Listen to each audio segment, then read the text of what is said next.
Hello, welcome guys. Today, this is the new gameplay. This is the new Japanese gameplay of Age of Empire 4. So, this is a dual casted game actually. So, I'm revealing this map to all so that we can see all the statistics and each player. So, Japanese Empire starting with this six ships hunting and started building this forge as soon as he's just gathering gold from this gold chunk, and it's a better idea to collect all the ships in a first hand. You know what? And the Japanese player, the Japanese civilization, it's always preferred to gather berry first because they have some berry collection bonus rather than killing ships and collecting meat from them, food from them. Sorry, in Age of Empire there is no terms called meat. It's always be food. If you're fishing something, it should be food. If you're collecting berries from the bushes, it should be food.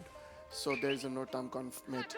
There is a lamb I have here. Yet what was that? So maybe there's gout. That's why. Now talking about this Indian player, this Indian civilization player has a plenty of uh, food stockpile, and also wood collection is also high for this Indian civilization player. I don't want to read the whole name because it's a huge digit. I don't know why he or she is keeping uh, it's his or her name as a big number that I don't know actually. So is pushing one villager to the lumber camp. I'm just speeding up this game a little bit so that we can see the first advance to the castle edge very soon. tamam. And going back to the Japanese player, he's also collecting assets and it's ready for the next civilization upgrade. And he's just dropped the Kura storehouse. It's an incredible landmark. You know what? It also shoots. If you garrison 4 villagers in the Kura storehouse, you will able to shoot 4 arrows from it, and it will also act as a small town center. And right now, I can see that the Japanese player has upper hand on the collection of all the materials required for the age up. Uh,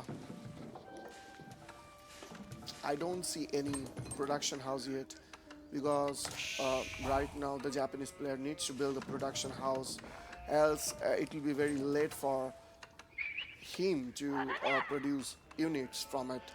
Uh, Talking about the Indian civilization players, he's starting with the two civilization, sorry, two town centers, sorry, and it's a big, it's a good move. It's not town center. I just mistaken as town center. It just looks like a town center. It's kind of landmark. So this is a dome of fate actually. It just looks like a town center. Just okay. So I was misguided by. That's why I'm just it looks like a town center. I was misguided by that. It is a town center. Now he's directly, building the barracks. It's a good idea to building the production house. And meanwhile, this Japanese player scouts keep hunting the ships. And he's almost gathered a lot of ships. It's always good idea to put your ships here near to your town centers. So, what is the strategy behind? So, why the Japanese player is not collecting fruit from the ships here? Because in this position, the Japanese players has opportunity to collect food from the bushes, berry bushes, and the Japanese civilization is specialized to collect berry from the bushes because it has some advantage. But and he's piling up all the ships here because meanwhile if the Indian player attacking by in this position, by that time that the bush all the berries will be gone because he will already consume all the foods from here. So it's a very good idea to put your, oh wow, so I'm attacked by the enemy scout. So yeah, I'm not talking about this plan actually. By that time, he will consume all the berry from these bushes.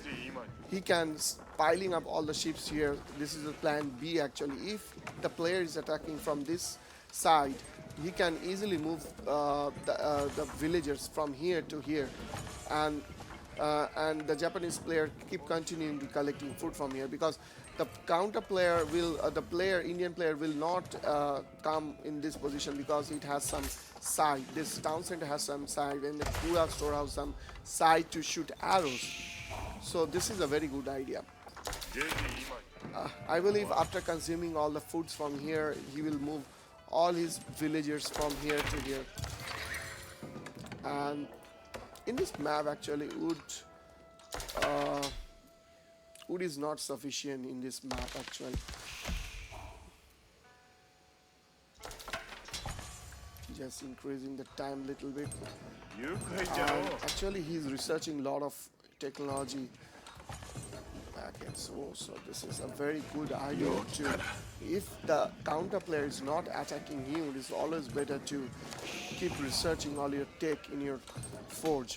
And the idea behind is to build this forge is it is also act like a blacksmith, so he can collecting all the gold from this rock, also he can research as well. So that the Indian player has reached to the castle age and keep producing.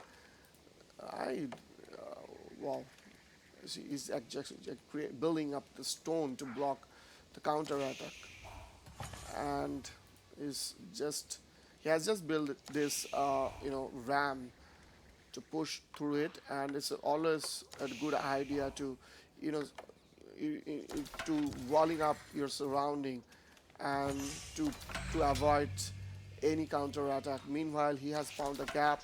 The Japanese player has come the yeah, has found the gap actually, and is keep producing the units from its production building. And the Japanese player is also able to age up right now, and he has chosen to build the floating gate right now, and he's heading further now. I'm just going to slow down this action a little bit. Now, this is, I think this is it, because the Indian side does not have enough varieties of units to avoid this counter attack. The enemy has 3 ram, also have a lot of archers. There are 8 archers shooting at this spearman. The Indian player is start his aggressive move very late. That's why, and he does not have any variety of unit. That's why he can, wow, it's a nice macro to shoot all his arrows back and forth to the spearman, and that's it. Game is over. Now the issue is with this Indian player. Maybe he is good with the food. Maybe he is good with the wood and gold and stone, but he's